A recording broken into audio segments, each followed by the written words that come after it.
Well, welcome. Tonight we're going to talk to someone who this year especially nobody understands. Because it's winter time, we haven't had much snow, so it's an automatic assumption that the highway department is sitting around making s'mores and has had nothing to do for all the winter. So hopefully we'll get a better understanding. Why don't we start with an introduction? Hi, I'm Scott Crisafoli. I'm the highway surveyor for the town of Milford. Now, the image out there is we haven't had any snow, so there's nothing to do, and obviously that massive snow removal budget, you must have taken about $20 out of it because there's no snow. No, there's been a lot of ice. Not a lot of snow, but a lot of ice, which is just as bad as the snow sometimes. Isn't it I mean, realistically, all joking aside, if I remember right, it's more expensive to deal with ice storms than snowstorms. Right, because the amount of salt that goes on the road and the expense of it, it adds up fast. You're not plowing the snow, you're melting the snow, so completely different cost. And we're spoiled because when you say the cost of salt, it's like, it doesn't cost anything. Go down to the salt barn. There's a nice trough there. We can get it all we want. We average, say, 5,500 to 7,000 a season, tons of salt. 6,000 tons. Yes. Now that, it's 58 and some change a ton this year. So you do the math. 6,000 times $60. Yes, exactly. And right now we've gone through probably not even a quarter of that, but it still adds up. It's still January. I mean, you sit there and say, so we're taping where I'm in going January. With this. What happened a couple of years ago in February? The clouds opened. March. You're right. So you never know. You just don't know what's coming, and you're ready for it. So we have to keep supplying ourselves with salt. We keep buying it and buying it and buying it. So keep the sheds full. One of the problems is paying the tonnage. That's annoying. But then you got to go get it or have it delivered. Well, we have it delivered.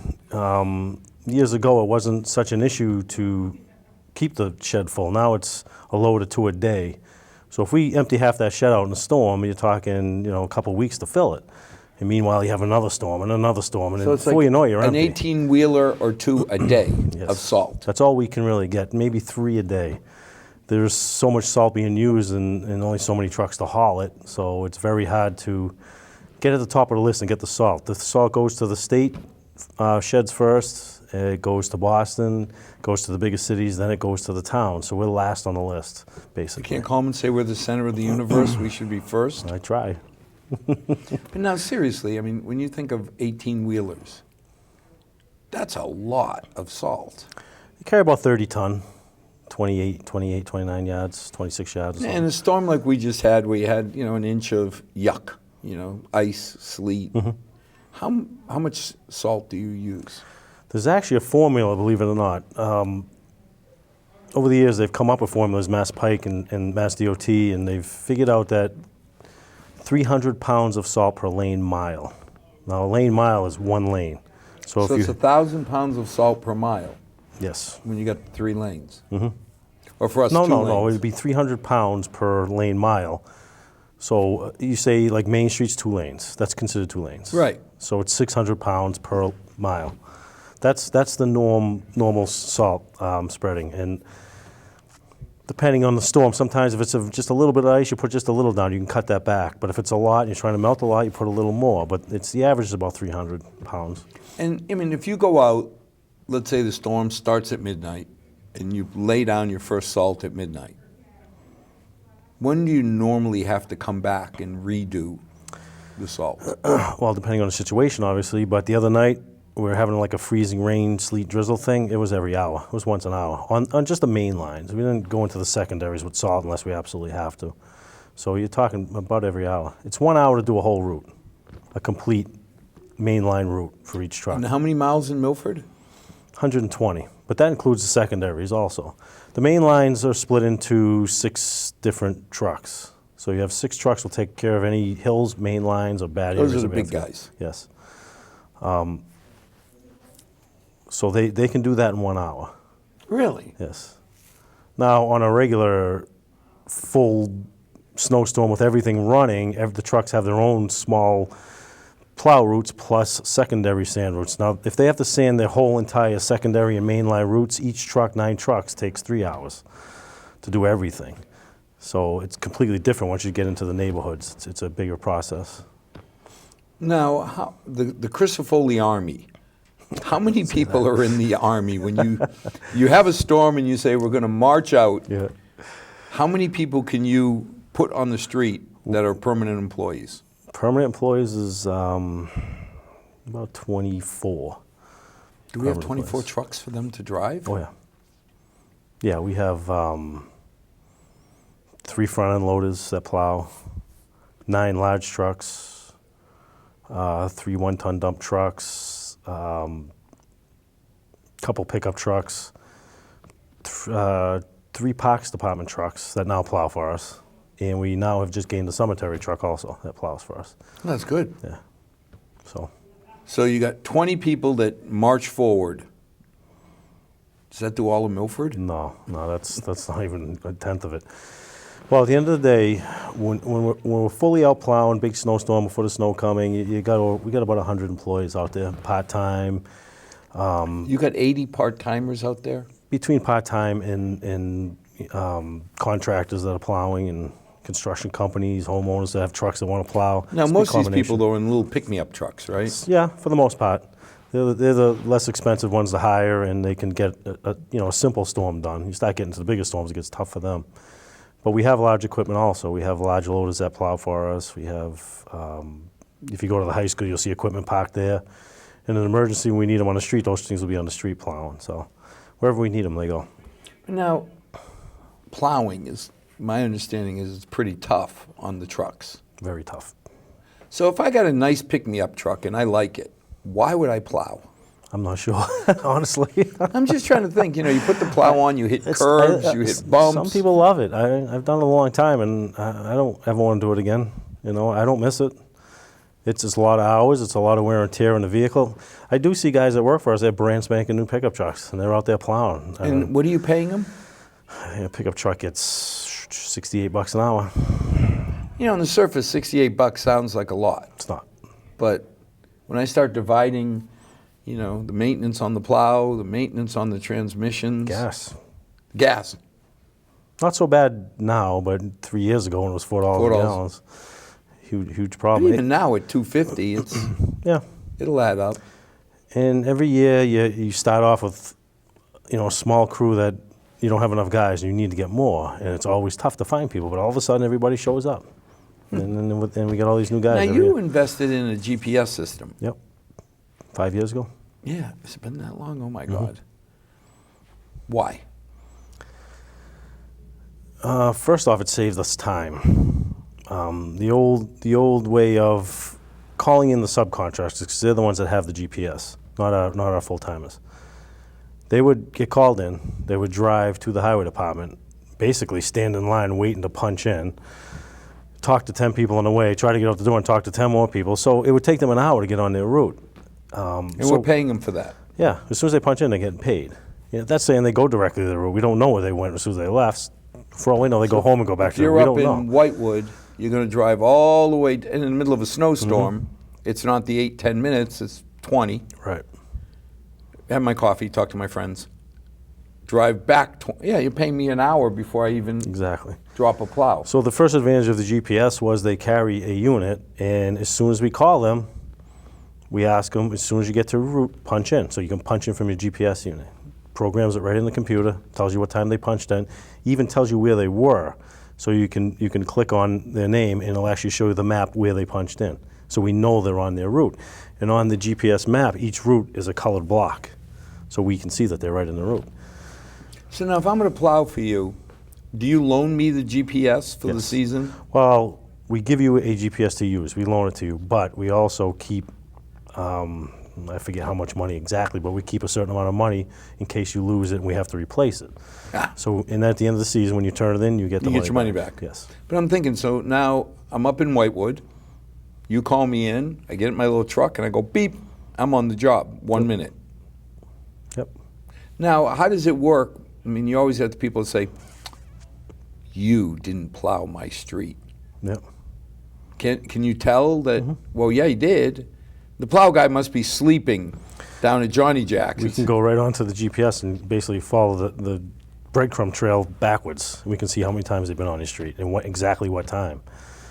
And sometimes it's not a perfect system, obviously. Sometimes you miss a 10-minute section for some reason. There was no signal, and just like a cell phone, it's basically the same thing.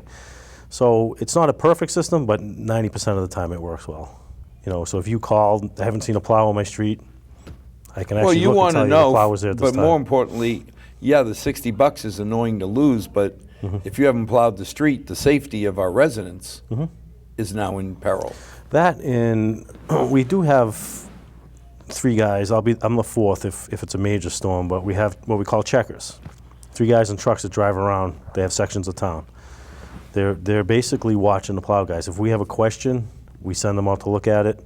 They find the plow guy. They tell them to go fix it. Whatever, corner wasn't pushed back, street's not wide enough, but we can find them.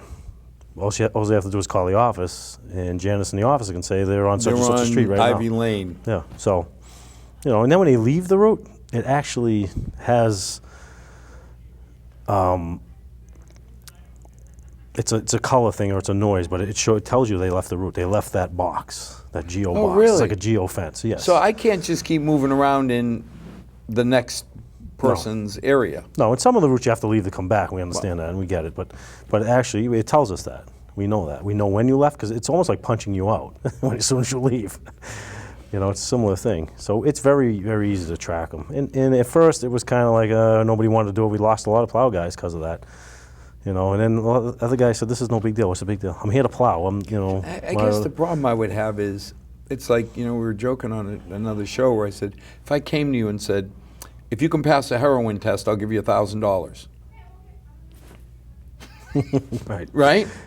So if you said no, yeah, there's obviously a problem. Exactly. Yeah, wait a minute. I can get a free Yeah. $1,000 to the charity of my choice by just peeing in a cup or having you take some blood. Yeah. Take it. I want my money. I want it donated. If you said no, If you said no, what's going on? So, the guys who say, I don't want you to know how I plow, I guess losing them, and it must have hurt, but probably get better ones. Yeah, but at the end of the day, did we save the town money by doing that? Well, at the end of the day, it's hard to say this far into it because we've been doing it for 5 years. But back then, I can tell you absolutely, we saved a lot of hours. Saved a lot of hours, and again, I know this sounds terrible. The money doesn't bother me as much as the safety. If you haven't done the street, and then people forget that it's not just the streets; it's those little sidewalks. Yeah. Was it the Bombardier? There's Sidewalk Bombardier, tractors? Yeah. There's a Bombardier, a trackless, and a holder. There's 3 different ones we own. Why are the sidewalks important? Well, first, kids got to walk to school. I'd say that's the biggest reason. And we do have the bylaw in town that says any resident or business that's on a sidewalk, you need to maintain your sidewalk. So, we do it because it has to be done. You can't expect the kids to walk to school or I think residents that's to the walk on the biggest thing. street. Realistically, the kids are going to walk to school.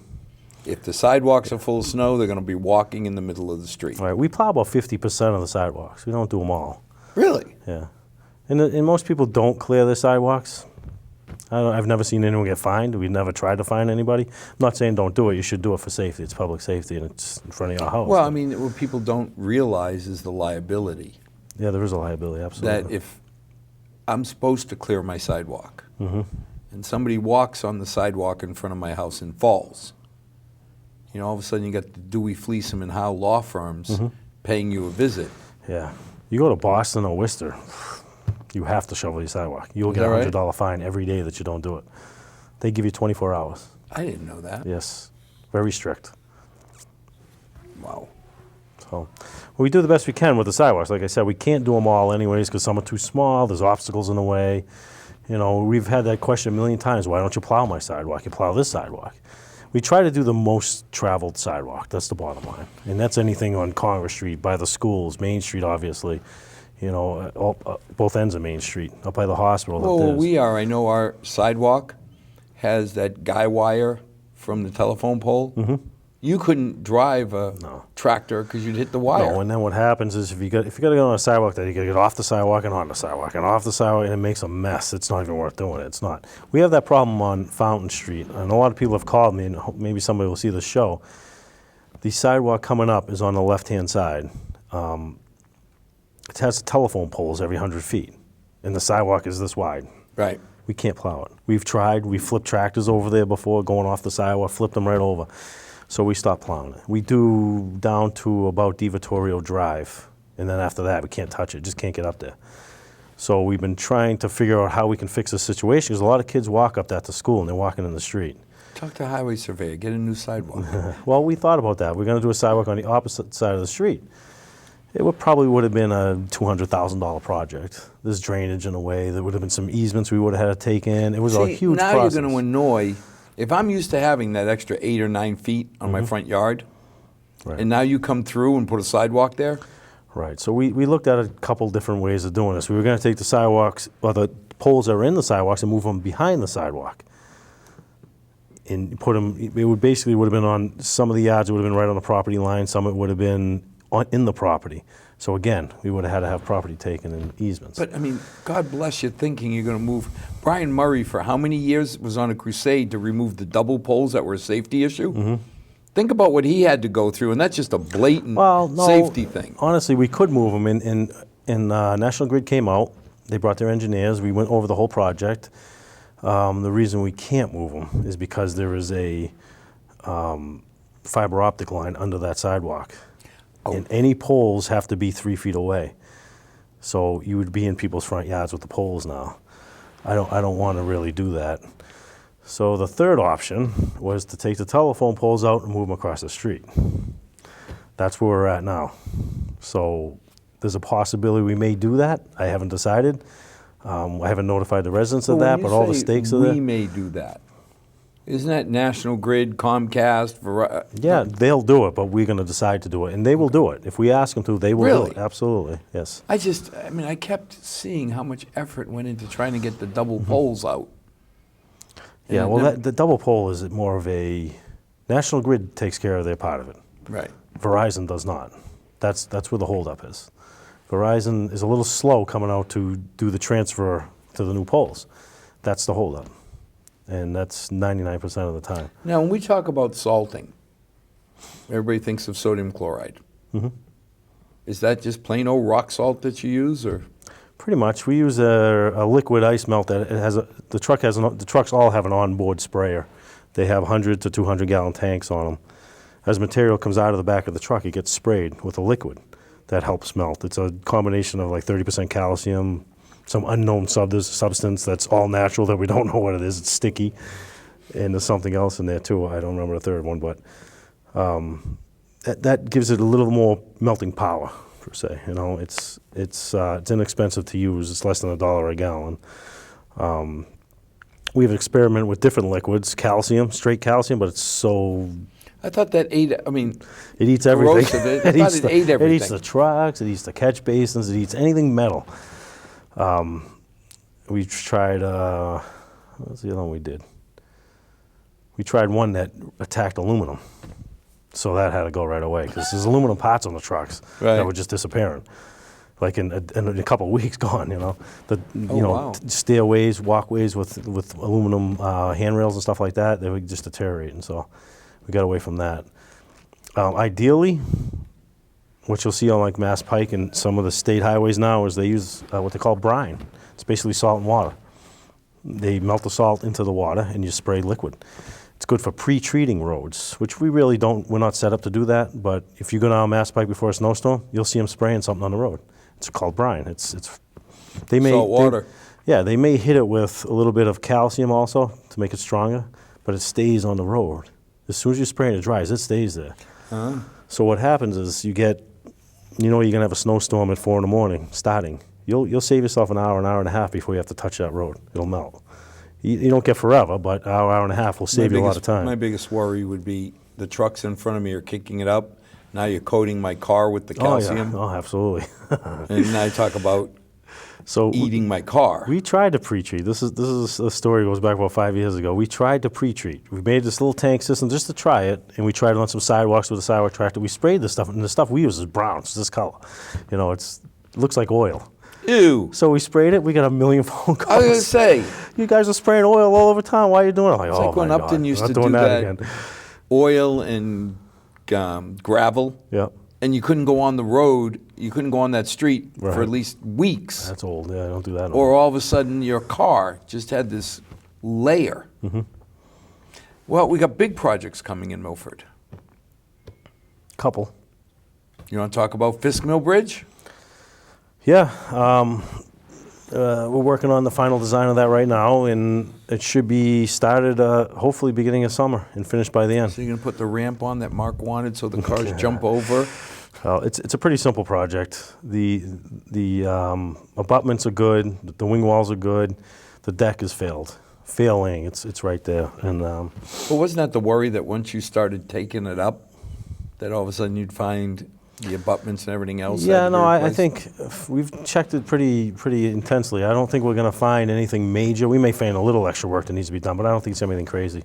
The deck, what happened is that deck is early 1940 that was built.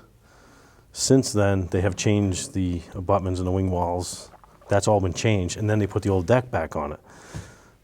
That's why everything else is good but the deck. The deck is worn out now, so it should be a 2, maybe 3 week project, in and Oh. out, not a big deal. And Upton pays half and we pay half. Split 50-50. We tried to get grants for it, but Yeah, and who was There is the none. designed it 2 feet too long to meet the grant? it's 22 and a half feet. Instead if of it was 20. 20, it would have worked. We would have got $500,000. That's why Mark- you We would have remember- got enough money to do the whole bridge. FinCom at the meeting where they said just leave a 2-foot gap and let people jump. Yeah. Or just close the bridge. Oh, no, yes, that came up too. Yes, we're just going to close, be like saying close Dilla Street. Yeah, no. you can't Think close anybody it. will notice? No.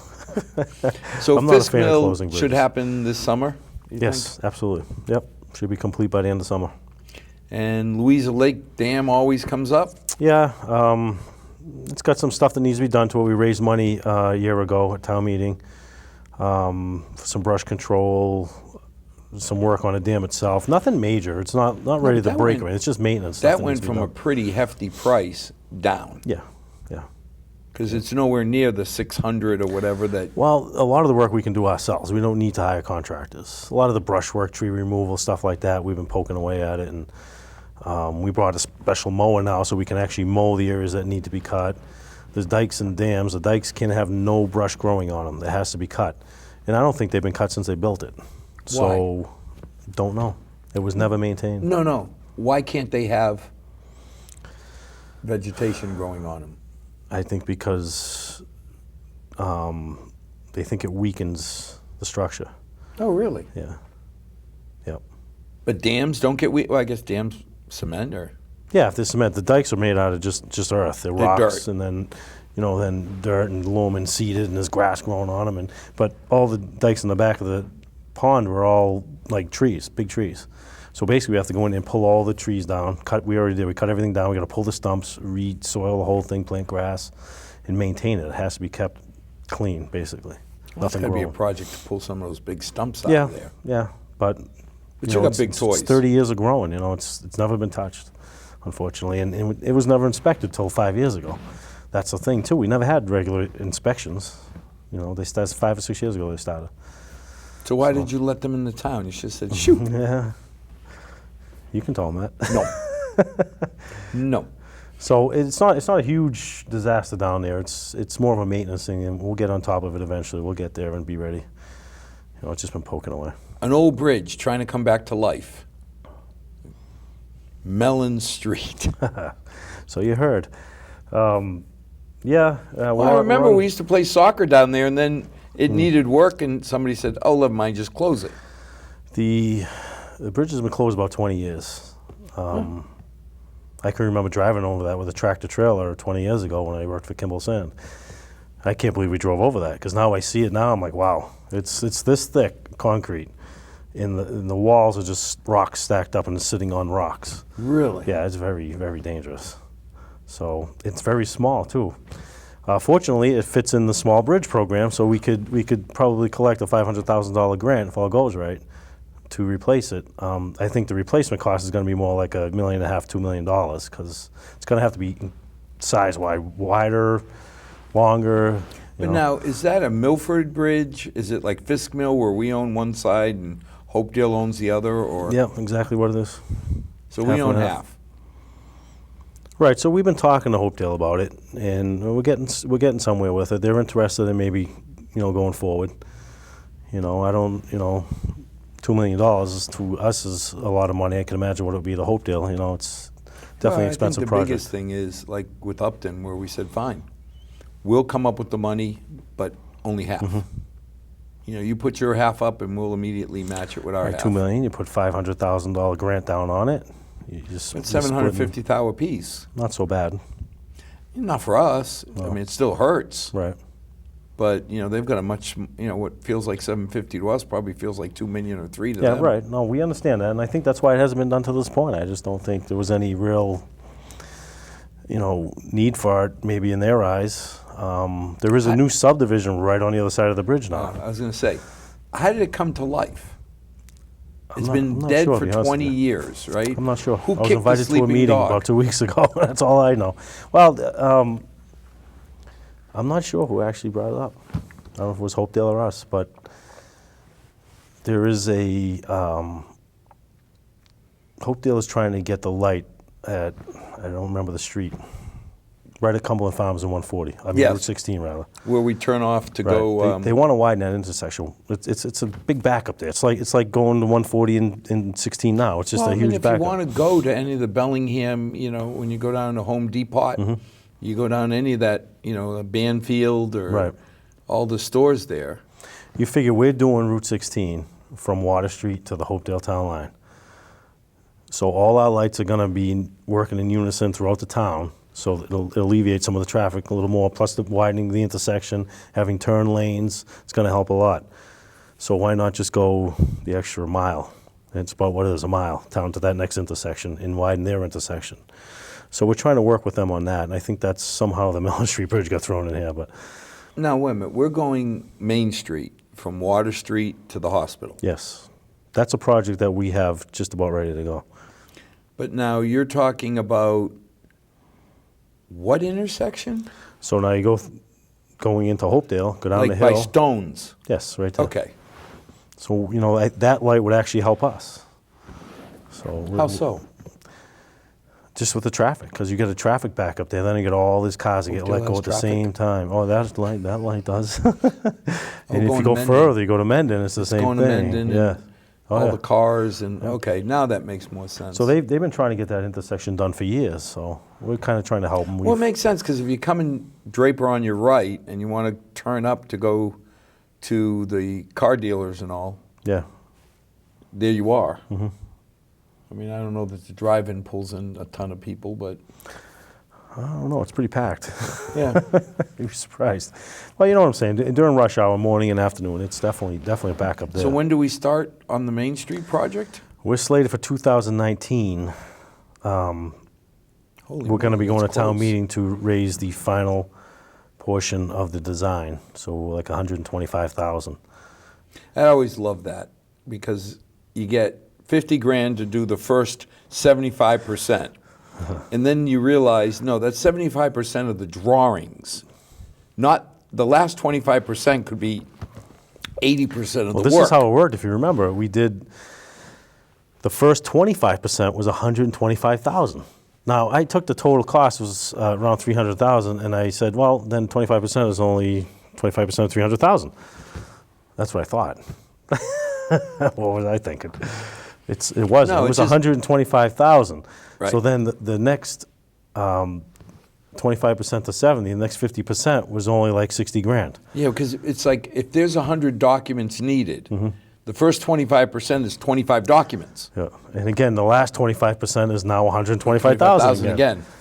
So that's how it works. Certain information's got to be gathered. The surveying work's got to be done. The design's got to be done. It's all different prices. So So that end will be 19. that's what they say. But they're also thinking 18 now. They're thinking of moving it up. That's why we rushed to get the design completed. Because if it's ready to go in 18 and they want to do it, the state decides to do it. Well, if the state comes up with the money, you take it when it's available. Absolutely. I think it's going to probably be close to a $4 million project. And we spent $300,000 to get it done. It's a great deal. Can't beat that. I was say we'll come up with that money all day long, because you never know. Like this year, where all of a sudden the budget gets tight and things get cut. So, what other big highway projects are there in town? And I'll get to the fun question of, are you doing my street that everybody asks? But as far as big projects from the highway, Well, we do our typical road projects, road here, road there, whatever needs to get done. I want to start doing Route 109. It's really failing. It's getting to the point where it's going to start costing us more. So I need to think about that. But that could be a $600,000-$700,000 road. That's the problem. But when you say it's failing, what does that mean? You're getting potholes everywhere. You're getting large, lateral cracks that are just wide open, and it's getting beyond patching. We've done large patches on it, but that gets expensive, and I don't want to keep doing that year after year. It's time to actually cold plane the road off and put a new top on it. If we let it go too much longer, we're going to be doing reclamation on the road. Right, it's going to be seriously expensive. So I got to start getting that going. But don't you have to coordinate? I remember Congress Street, where everybody kept saying, okay, we gave you the money. Why are you not doing it? And it was like the water company didn't do this. Yeah, that was done in two different sections. So, but 109, we got to just go in and do it. We can't mess around.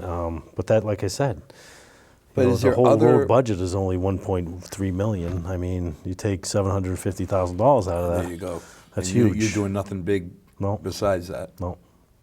But are there other considerations, like do you have to deal with the water company down there? Yeah, absolutely. We'll do the same thing. And they have to actually they just did a water main repair, actually, from the 109-16 intersection to the car wash.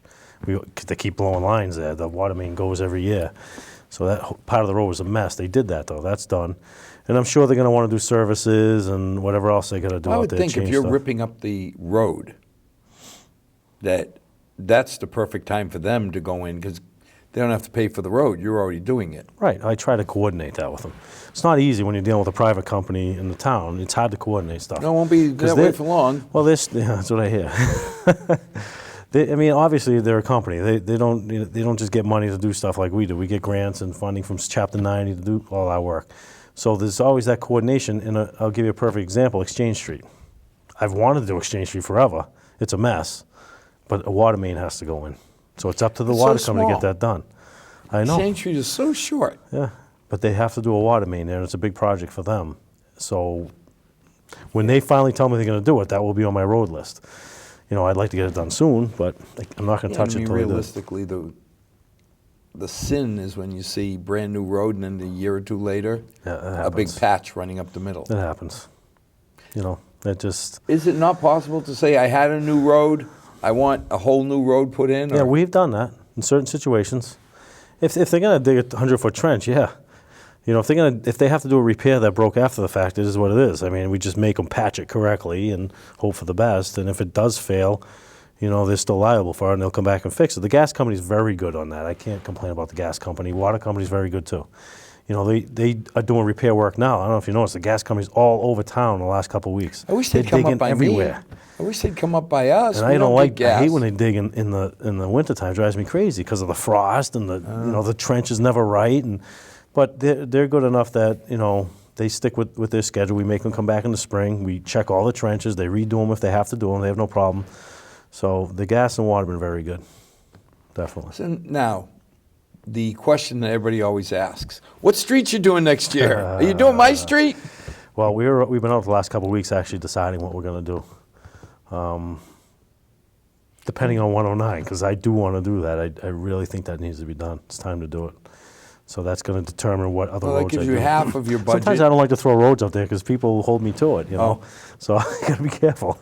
But we are working on that right now. We'll have a complete list. But some of the roads are worse off. I mean, when you look, it's kind of obvious. What was it, Ivy Lane, when that catch basin all caved in? Stony Brook. Stony Brook. Yeah. You sit there and say, okay, there's really not a question on should we repair this. Right, of course. Right. So any stick out? I mean, like the last couple of years was Water Street was obviously a huge project. Nothing big like Water Street. Water Street was a huge project. It's still not done. We got more work to do. Really? But we had to get it sealed up for the winter time. Yeah, I still got sidewalk work to do and a few other little things. Now, on There's two that stick out in my mind, and I know I will get to them this year, is Franklin Street and Spring Street. Everyone says, where's Spring Street? Well, it's a road that goes from down 85? it goes from Main Street to Jefferson Street. Oh. God, It's an absolute mess. It might as well be a dirt road. That's how bad it is. Really? It's just always been overlooked, you know? So those are two definite. They're not expensive. They're easy roads to do. So Now, there's always a question that comes up when you see developers putting in the sidewalk berms versus the cement and marble. the granite or the granite, I mean. asphalt. Marble, God, granite. Yeah. Well, granite's expensive. It's $30 a foot installed. But it lasts. Yeah. But, I mean... We had that berm thing put in on our street. I think 3 years later, your plows had eaten it and it was gone. I mean, I know, not that but- your plows could do anything, Yeah, but you think of $30 a foot is compared to $3 a foot, or $3 a foot for berm. yeah, but if the developers are putting it in, why do we let them off the hook? We don't let the developers off. Oh, okay. No, that's a different story. In fact, they used to do what you call slope granite curb. It's at an angle, but that doesn't last. It falls over, it pops out of the ground. Oh. So now they do vertical curb, which is buried in the ground a foot, and that stays. So they're doing vertical now. That all contractors do vertical. Okay, Absolutely. so But I got to say, if we go into a road, and a lot of the older sections, like we did Chapin Street, the sidewalk is, it's concrete. The curb is concrete. It's all poured monolithic, one unit. The whole thing's poured at once. oh, is that right? But it's all deteriorated. It was long gone. One whole side of the road was wrecked. So we took it out. We put back asphalt. I put an asphalt curb, asphalt sidewalk.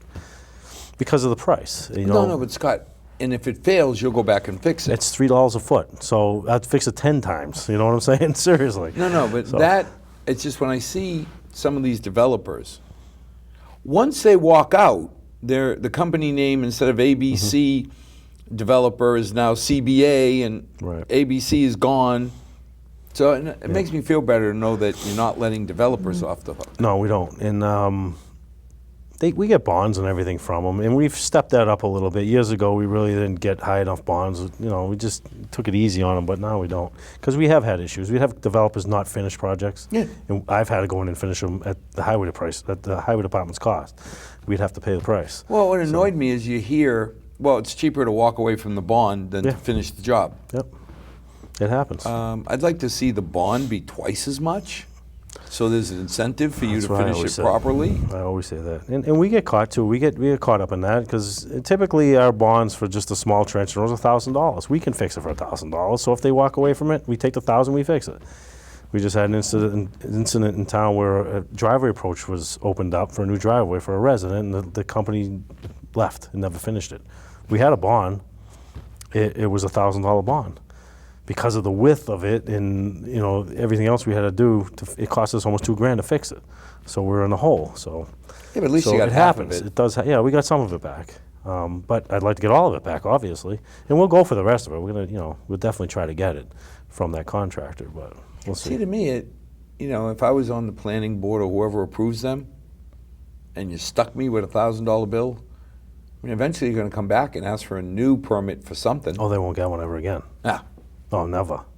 And if I know, even if they change the name of the company, if I know the owner of the company, they're not getting. well, if you know it's Joe I'll deny Smith, it. and now he's changed I'll the either na- deny it or they'll come in with a bond worth 4 times what it's going Right. to cost. It's because I don't trust them. Because, I mean, when you saw back in the 80s, these guys were just walking away Mm-hmm. Happens a lot. and leaving us with the bill. Yep.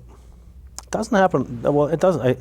I don't think in the 10 years I've been doing this job now that I've actually taken a bond and used it. I think this is the second time. No, that's this not year, bad. Second time. So it doesn't happen a lot. Just a lot of times if you just threaten them, you're going to take your bond, they'll go do it. Yeah. Because you can't keep going to insurance companies getting bonds and insurance companies that keep paying. So you're going to stop getting bonds. I'm not going to give them to you anymore. Well, I think the biggest thing is if I want to do any business in the town of Milford again, to me, the biggest leverage you have is saying, yeah, you know that other development you want to make? Not quite happening Make it till you difficult. clear up your own mess. Right. Right, and with the private companies, you have to be careful. You gotta cover everything with that, because they will walk away, and they do. So with the utilities, not so much. If a utility, I can tell you right now, if the gas company did something I didn't like, and they all of a sudden I get on the permit on my desk, I got to sign, I won't sign it. They immediately come in and fix what they immediately, because they know they got to work. Well, that was when the old Colonial to Comcast to whatever, and you sat there and said, okay, the infrastructure is worth $6 million minimum. They're not going to walk away. A contractor may walk away for a $1,000 or $2,000 bond. You're not going to, I don't know what the gas company infrastructure would cost, but probably many millions of dollars. Yes. So they're not going to walk away over Scotty's mad over $5,000 that I didn't do right. No, they definitely work with us. Another sleeper, Godfrey Brook. Always got to bring that one up. It always scares me. That's the scary one. It's a never-ending battle. Tell people, I mean, you got 3 different brooks in Milford. I don't think people know we have 3. Hospital, O'Brien, and Godfrey. But hospital, the Portuguese Club to the hospital, I mean, that's the only piece you ever see. Yeah, there's no problems with that one. You know, the O'Brien Brook. O'Brien's got a lot of issues. And people say, where's that? Where does the O'Brien run? The O'Brien is, I'm not sure if that's the one that starts from the high school. I always get that in Godfrey totally. O'Brien and Godfrey. Well, once you get to West Street, they all cross West Street. So Right. that's all I know. Beyond West Street, they're open channels. They're not, culverts underground and rock walls. They're just open cuts in the earth. So we don't really mess with those. But when you start getting towards West Street in that area and a little bit up Congress Street, that's where you have all the problems. All the walls are caving in. The culverts are failing. Some worse than others. We've been doing hazard mitigation money with FEMA we've done 3 now. Main Street, Congress Terrace, the other section of Congress Terrace that we did. Well, the thing too is, I bet you if you ask people, is there a brook running across Main Street? They'd say, no, we have no idea. There's a couple of them. There's big bypasses that we put in. There's all kinds of stuff going on. We're still working on it. I mean, we're working on a hazard mitigation plan right now with FEMA, which we need to finish before we can get any more money for repairs. But that'll be done in a year or so, and we'll get back on track and do any work that we can do. It's not just a matter of, our banishment from FEMA will be over in this year? About a year and a half. Because we didn't fill in the correct forms and paperwork. You have to make sure your hazard mitigation plan is up to date. And there's no warning, say it's not going to be up to date anymore. Someone has to figure that out. If you want my money, you'll keep your paperwork up to date. Yep. There's more to it than that, though. Don't just think it's. The project has to fit the FEMA guidelines. I understand. First of all, that's number 1. Number 2, you have to have a hazard in order for there to be money. Meaning, if we had that big snowstorm a couple of years ago, that's where that money came from for those 2 culverts. We haven't had a hazard since then, really. That FEMA's kicked in, so but there my is biggest nothing worry available. is that we'll have a hazard because previous administrations didn't do the correct paperwork. And I'm sorry. I know there's more to it, but if that's your main job, to protect the town, I'm sorry. That's your job. Just got to know the expiration date. And Well, because the problem is, it doesn't take a year to do it. It takes 2 years to do it. The whole thing takes 2 years to get completed and okayed by Scotty, FEMA. that's like you telling me, well, I forgot I'm supposed to maintain my trucks. So the snowstorm came and I had no big trucks. To me, that's your job. Yeah, You should know when the trucks need course. maintenance. of course. But now it's been over a year, hasn't it, that we've been not eligible? It's funny because we got a grant from FEMA to do the hazard mitigation plan. We got a hazard mitigation grant to do the plan. To do the plan. But So- we've been lucky that we haven't had a major event. No. Well, don't. If there's a major event and something happens from that event, FEMA will kick in. If they kick in, they still will kick in? Yeah, we're fine there. Don't worry about. You don't have to worry about that. I was more worried we got banished. Yeah, the hazard mitigation plan is for the hazard mitigation money, which is money after the disaster. Meaning you had a disaster, they spent, say, I don't know, $10 million, but they actually had $15 million. There's another $5 million they didn't spend. That $5 million goes into the hazard mitigation projects. We apply for that money after the fact for things that had nothing to do with that particular storm or whatever hazard, but we can use it for other things that fit under the guidelines, like a failing culvert. And it can't be failing due to lack of maintenance. It has to be failing due, because of old age or it's falling down. It's just Or something like Stony Brook. It's used up. Yeah, that's perfect. How, you Yeah, you you sit could there and use say, money for why that. weren't you aware? How would you know Well, that? you wouldn't have known.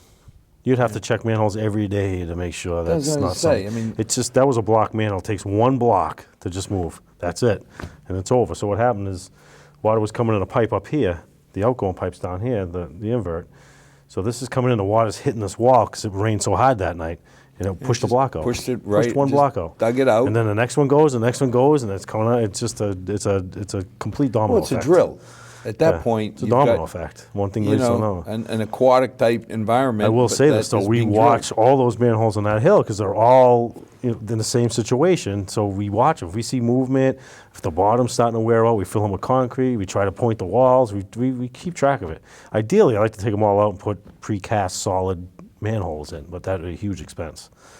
So we can do one at a time. We will, There's so much to do, and Now, there's only when that we much look money. at Godfrey Brook or the Brooks, isn't it accurate that it really is the landowner's brook? Yeah, it is. You know, we're doing this because town of Milford, we're trying to take care of residents, but technically, if there's a brook at the edge of my land, I own half of it, the other neighbor owns half. If it fails, the town, if they want to be mean, could just turn around and say, hey, Scott, it's your brook, you fix it. Yeah. Well, the reason we don't is because all our drainage is tied into that. Well, no. So we need that just as much as they need it. And realistically, Yeah. What would we spend on, remember that West Street, the poor house that was 4 feet away from being Mm-hmm. gobbled up? That was what, a couple $100,000? Yeah.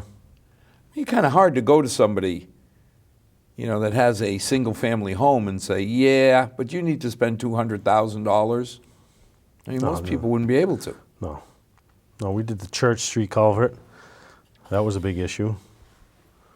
Westbrook, Congress Terrace, and Main Street. Main Street was a huge project. It's amazing what they did. It's day and night. But nobody knows it. It's all No. hidden.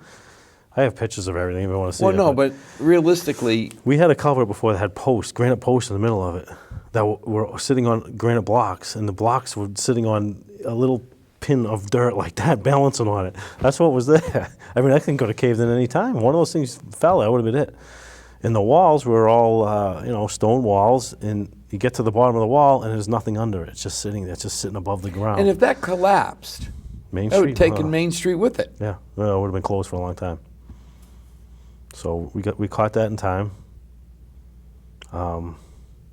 Ended up being a bigger project in the end than it was at the beginning. Obviously, you remember the deal with that, and but it's beautiful. It winds. It's like a big ass turn. It's like a tunnel. It's awesome.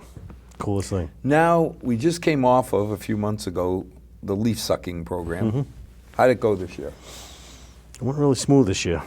I would almost think we had less leaves, but that's not the case. I don't know, I was one of the first people, so I got to carry my 2 leaves down to the end of the street. It's a 2 years of misery and then 3 good years, Yeah. but there's not much. I want the calendar to schedule. Yeah, well, okay. Well, this year, Not your this year we calendar, ran 3 the trucks. calendar. We had 3 trucks out this year, which helped a lot. Day and night. We actually got it done in 5 weeks easily. We had one of the new trucks that we ordered was completed, so we had that out there, and it's so much more efficient. It's just amazing. It's day and night. The old trucks are these big arcs. They just don't But weren't do the it. old ones the sewer cleaner Yeah, outers? they're big catch vacuum basin? cleaners. They're vacuum cleaners for a catch basin. They vacuum catch basins. Not what we use in this environment around here, but in a drier place in the country, it's a great thing. Here we have block manholes. The things that suck the blocks right out of the manhole. So we never used them for that. So we retrofit them to suck leaves, but they were slow and tedious. It just Lumber. Yeah, they're just big machines. So Well, the other thing is capacity. you see the new machine now. It's twice as fast.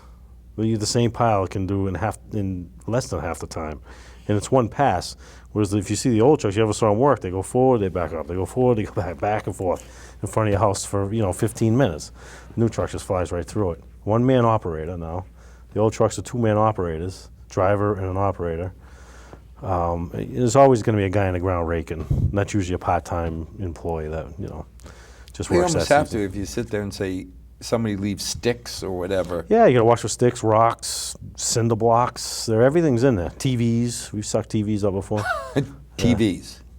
Yeah, People hide everything. the TVs under the leaves. But the new machine, it's a different kind of vacuum system. It's a fan vacuum, so the debris comes up, the tube goes through the fan and goes into the truck. So it gets mulched too. So it breaks That's the why leaves you down. got so much more capacity. Oh yeah, it carries. It can suck leaves probably almost 15, 20 minutes longer than the other trucks and carry 4 times as much. It comes out like a block. Wow. And at the end of the day, we mulch our leaves. So we flip them every so often. Sometimes we'll add lime to them. We try to compost them in 1 year. We can almost do it In a year? Yeah, almost a year. Yeah, we can do it. And That seems quick. it is. But if you do it right, keep flipping them. They just get the oxygen in there, it works. So anyways, what happens now is that truck, the leaves are ground up. So you're already a step ahead. You're not trying to compost a big leaf, you compost the You're little already stuff. increasing the surface area. Yep. Yeah, so So now, when do we get our second leaf sucker? it's being built right now, so we'll have it for next season, definitely. Oh, good. We'll have it any time. Should have it before summer complete. It was a process. I think if you remember, when I decided to go this route with the leaf trucks, we had to buy used cabin chassis because of Tier 4 emissions. You can't let the trucks idle all day long with Tier 4 emissions. It's not good for them. They got to regenerate. You got to stop working. So I figured we'd get some used cabin chassis. Fortunately, what we need is usually a sweeper cabin chassis, which would be a right-hand drive and have no miles on it because sweepers don't do a lot of miles, or low hours. And because we did it, so did everybody else. Oh. So the process of finding the 2 used trucks to fit the description that we needed and low miles and get a decent vehicle took a lot longer than I thought, unfortunately. But we ended up finding 1 truck in New Hampshire last year. We found the exact same truck in Miami, Florida this year. And that's the one they're doing now. Exact same truck. So I have 2 trucks, same year, same everything. Oh, wow. Which is ideal. I didn't expect to get that. But so parts, we can just stock 1 of each rather than 2 different parts of certain things. One's got 20,000 miles, one's got 30,000 miles, and they're 05s. So. But it's not the mileage that eats them up, right? I mean, Yeah, I mean it does. You wouldn't want a truck with 200,000 miles well, on it. not 200, but I'm thinking they work 5 weeks a year. Yeah, nothing eats them up. If they'll last forever.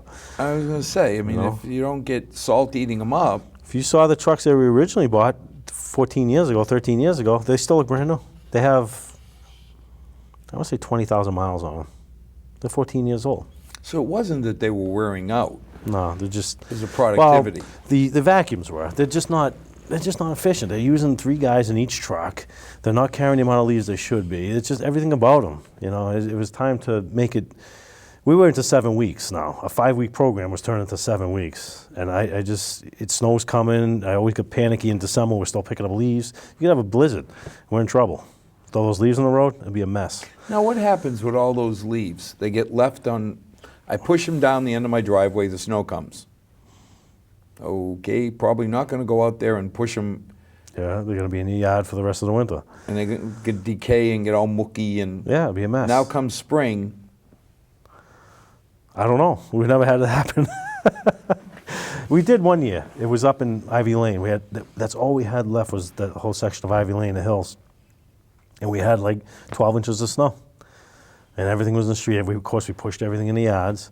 Luckily, everything melted within like a week. We had warm weather. Oh, so you could and go we went back. out and vacuumed them up, yep. So I was just thinking, I mean, the danger, I push all my leaves over my wall and they're all there.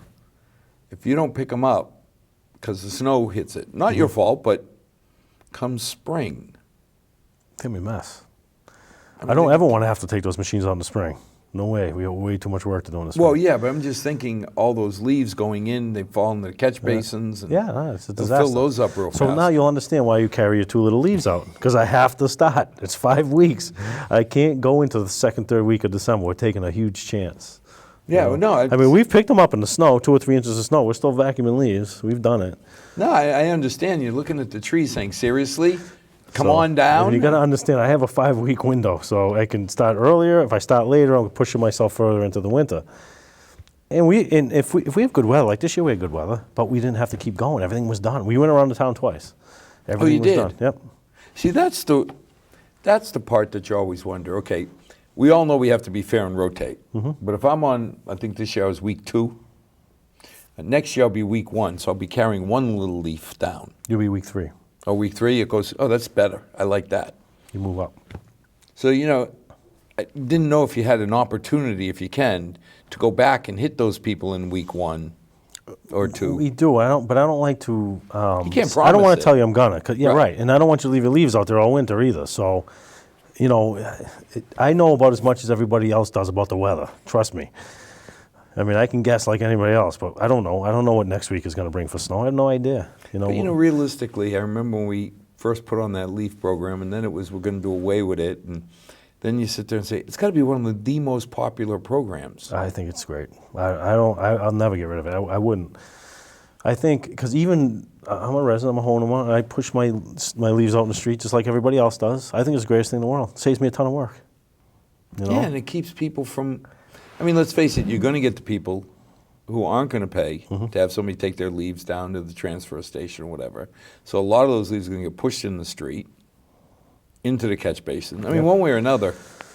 Well, that goes back to stormwater management now, too, because picking up the leaves gives us credit towards stormwater management permit we have to deal with every year. Oh, because the phosphate level goes down. Phosphorus, yeah. Okay.